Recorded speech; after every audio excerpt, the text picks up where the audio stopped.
The worst foreclosure cases I've seen didn't start with a sheriff or a court date or even a lock on the door. They started with the silence, the one missed payment, the one ignored phone call, the one more month of "I'll figure it out." No one panics at first because everything just looks normal.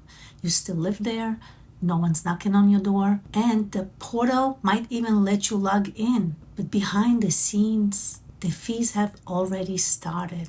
The file is moving toward foreclosure, and your equity, the money you've spent years building, is bleeding out. So if you're behind on your mortgage right now, you are already in danger, and what you don't do next could cost you everything. By the end of this video, you will know exactly what to do to make sure that you don't repeat this mistake.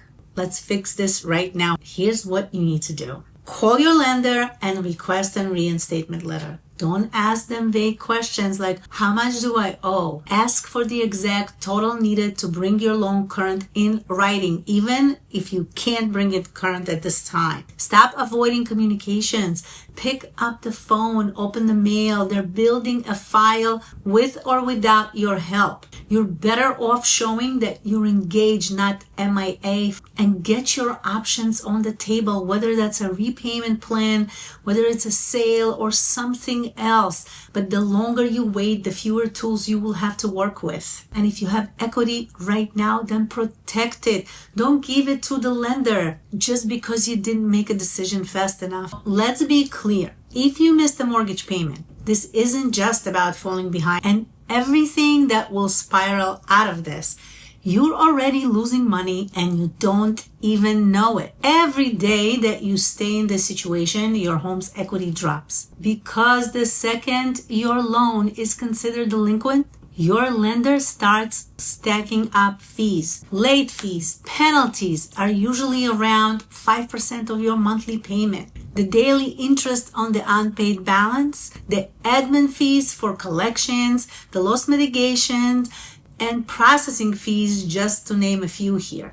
And if you're more than 60 days behind, many lenders, they will start referring your file to the foreclosure attorneys. And that means that you're now being billed for someone else's legal prep. And that's coming out of your future sale proceeds. I've reviewed files from where the homeowners owed around $8,000 in missed payments. But by the time they reached out for help, they were on the hook for over $18,000 just from the added fees, the legal costs, and the interest. That's real money, dude. That money could have been yours if only you had acted sooner. And here's what makes this also dangerous, because nothing really looks different at this point. The house is still yours. There's no auction date yet. There's no sheriff, no lock on your door. You still check the mail and you go to work like everything's fine, right? So you think you have time, but you don't. That is how this drags out for months until one day there's a letter from the law firm. And by then, your equity already been cut down. Just because the roof is still over your head does not mean the bank's not moving. You can't go by what it feels like. You need to go by what's really happening. Let me guess. You are probably thinking, "Oh, I just need one more paycheck and I'll catch up. I'll drive more hours next week if you drive for a second job. It's just a rough patch, right?" But let me ask you this. How many weeks have you been saying that? Feel free to tell me in the comments. And let me guess, you've already skipped 2 or 3 payments, right? You probably haven't even opened their letters. You haven't answered the phone. You keep telling yourself, "I'll get better. It'll get better." But it hasn't, and it won't unless you do something. Hope is not a plan. Hoping next month will be better isn't a strategy. Let's be real.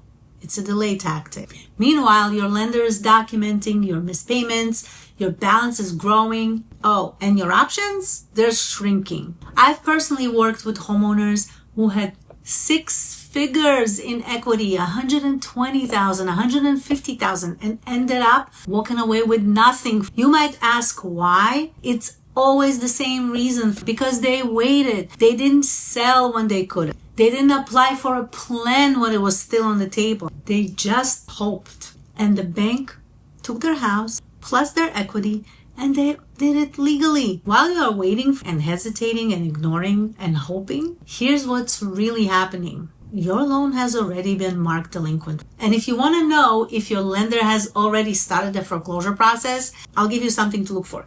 Your loan status online shows non-performing, possibly, or is suddenly grayed out, or you start getting mail from a law firm instead of the bank. The payment portal stops showing your balance or blocks you from paying online. You get an envelope that's labeled legal notice, time sensitive. Those are warning signs. If you've seen any of them, the lender's already shifting gears, so be careful. This isn't just about missing payments anymore. This is legal. And the deeper it goes, the more money it's going to cost you. The calls you are ignoring, they are logged in. The letters that you keep tossing to the side, they are sent. The file is moving toward foreclosure. And no, the bank is not chasing you to help you.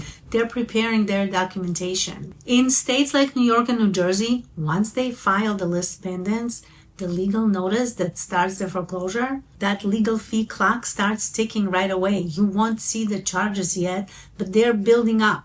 And according to the New York Unified Court data, the average foreclosure case in New York takes over 445 days. That's over a year of accumulating attorney fees, court costs, and forced inspections, all of which gets added to your loan payoff. You might think you're just behind a few payments. But if you don't act soon, your reinstatement number could double or even worse. I've seen this too many times that I would want to see. Someone falls behind, they think they've got time, then one day they finally open the mail and see a payoff quote that's like $25,000 more than they expected. And by then, it's too late to fix in the easy way. You can't apply for a modification anymore. You're out of time to list the house properly on the market. And your equity, that money that you spent years building, has been stripped away by fees. And here's the part that hurts the most. Because you still could have walked away with something. You still had leverage. But because you decided to wait, you gave it all away. I don't want this to happen to you. And you don't want this to happen to you either. I want to be really honest with you. You're not in foreclosure yet, but you're not far from it. And the legal system is already moving whether you like it or not, and the fees are already stacking. And if you stay frozen, the outcome is guaranteed. Foreclosure. But if you're ready to do something, if you're ready to call the bank and face this head on, don't guess, because one wrong sentence can screw up your options. Because what you say on that call could make things even worse. There are things you should never say to your lender. They record everything, especially if you're hoping for help. So in the next video, I'll show you exactly what to say and what to avoid when you're on the phone with the bank. So watch that video next.